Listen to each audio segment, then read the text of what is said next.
It all started millions of years ago in the Palearchean era. There was a being named Luca. This being was the first organism that ever existed on Earth. It was a single-cell, bacterium-like organism and is the common ancestor of all of us.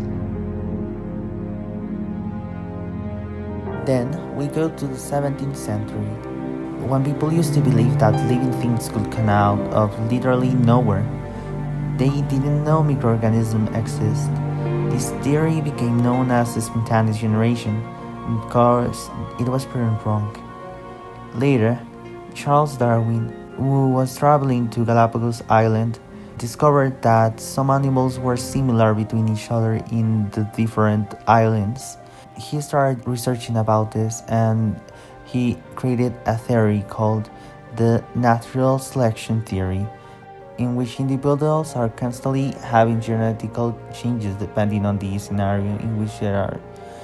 So we could say that Charles Darwin was the pioneer of evolution.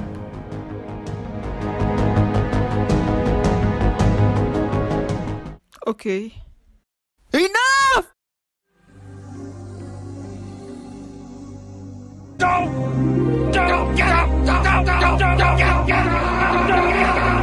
First of all, natural selection is the different reproduction of organisms as a function to heritable traits that influence in the environment.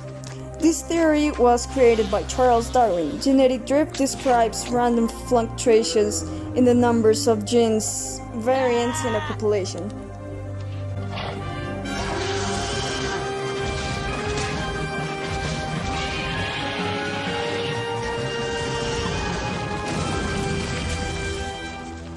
A mutation is the random change in the nucleotide sequence or in the organization of the DNA of a living being, which produces a variation in the characteristics of a living being and which has no problem transmitting the offspring. It occurs randomly. Population structure is defined by the organization of genetic variation and is driven by the combined effects of evolutionary processes that include recombination, mutation, genetic drift, demographic history, and natural selection. ¿Trajiste la leche?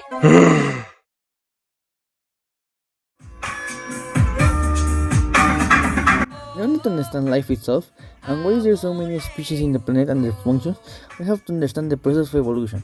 As Theodore Sankey said, nothing in biology makes sense except in the light of evolution. Evolution explains everything of the diversity of life.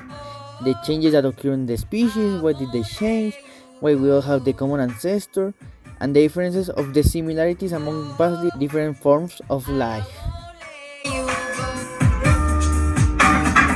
Evolution is the most important process in order to understand every species on Earth and its history. Thanks to evolution, we evolved into what we are now.